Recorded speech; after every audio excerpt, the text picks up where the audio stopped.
लेकिन क्या स्टॉक बचेगा? हाँ बचेगा। अगर कंजम्पशन 1000 से कम हुई तो स्टॉक क्या हो जाएगा? बच जाएगा। अब बोर्ड पे देखना, मैं आपसे कह रहा हूँ जनाब, ये मेरा आरओएल है, मैं यहाँ रख रहा हूँ जनाब कंजम्पशन। कंजम्पशन कितनी हो सकती है? या 1000 होगी या कितनी होगी? अच्छा मुझे एक बात बताओ सर, अगर मेरी 1000 यूनिट यूज हो गए तो कुछ स्टॉक बचेगा? अगर 660 यूनिट इस्तेमाल हुए और हमने रखे 1000, तो जो ओवर एंड अबव है वो कितना? ये मेरा सेफ्टी स्टॉक है। ऐसा, और अगर सर मैं 1000 यूनिट रखूँ 450 यूज हो जाए तो 550 का सेफ्टी स्टॉक। ऐसा इन तीनों में से पहला वाला केस है जिसमें सारा कंज्यूम हो जाएगा। दूसरे वाले केस में हमने रखे 1000 है, डिमांड कितने की आ जाए, तो सर हमारे पास 340 यूनिट बच जाएंगे। और तीसरे वाले केस में हमारे पास 1000 यूनिट पड़े हुए, कहां पर पड़े हुए? रीऑर्डर लेवल में। और इस पूरे लीड टाइम में कंज्यूम कितने होंगे? 450, तो बच जाएंगे कितने? मेरा सवाल है आपसे, इसकी प्रोबेबिलिटी कितनी है?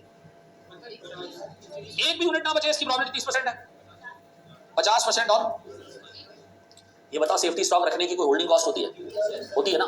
मेरा सवाल है आपसे, कौन सुनना, एक बात बताओ, यहाँ तो होल्डिंग कॉस्ट 0 है ना, क्यों?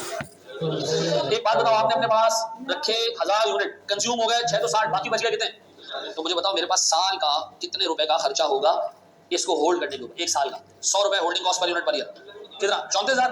लेकिन इसका चांस कितना है? तो बताओ हमारे पास क्या कॉस्ट आती? अगर 550 यूनिट बच गए, हर यूनिट पे सालाना 1000 रुपए की होल्डिंग कॉस्ट है, कितने? अब बोर्ड में लिखना मेरे प्यारे बच्चों, मैं इसको एक्सप्लेन कर रहा हूं, सुनो। अगर आपने अपना आरओएल रखा 1000 यूनिट्स, कभी पूरे 1000 इस्तेमाल हो जाएंगे, कुछ नहीं बचेगा। कभी 650 यूनिट यूज होंगे, यानी 660, कितने बच जाया करेंगे? 340। कभी 450 यूज हुआ करेंगे, कितने बच जाया करेंगे? 550। मेरा सवाल है आपसे, ये 340 बच जाए इसका चांस कितना है?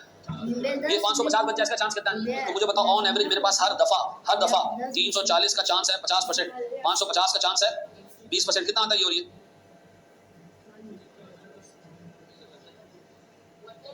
कितना हो गया टोटल? इसका मतलब ऑन एवरेज मेरे पास हर दफा 280 यूनिट बच जाते होंगे। और एक यूनिट की होल्डिंग कॉस्ट कितनी है? तो कितने हो गए?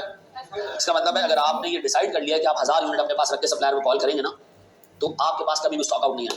लेकिन आपके पास एक्सेस स्टॉक हमेशा बच जाया करेगा, कभी नहीं बचेगा।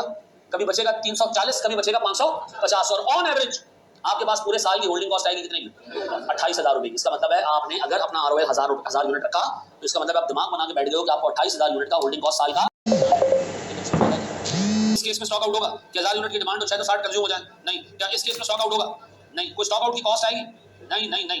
तो मुझे बताओ, अगर 1000 यूनिट अपना आरओएल रखना चाह रहे हो, इसका मतलब आप ये डिसाइड कर चुके हो कि मैं स्टॉक आउट का रिस्क नहीं लेना चाहता, और अक्सर वैसे मेरे पास स्टॉक बच जाया करेगा, जिसकी एनुअल एवरेज होल्डिंग कॉस्ट कितनी है? 28,000। ऐसा ये स्ट्रेटजी, ऐसी स्ट्रेटजी जिसमें कोई रिस्क नहीं है, स्टॉक आउट का रिस्क ही नहीं है। और कॉस्ट कितनी आ रही है? 28,000 सालाना। मैंने कहा नहीं, अब मैं थोड़ा सा रिस्क लेना चाह रहा हूँ। मैं चाह रहा हूँ मैं 1000 की जगह 800 यूनिट आरओएल क्या रखूँ? आरओएल मेरा अपना डिसीजन है। 800 रख लेते, 900 रख लेते, 600 रख लेते, बताओ क्या रखें? 800 रख लेते, चेक करते हैं।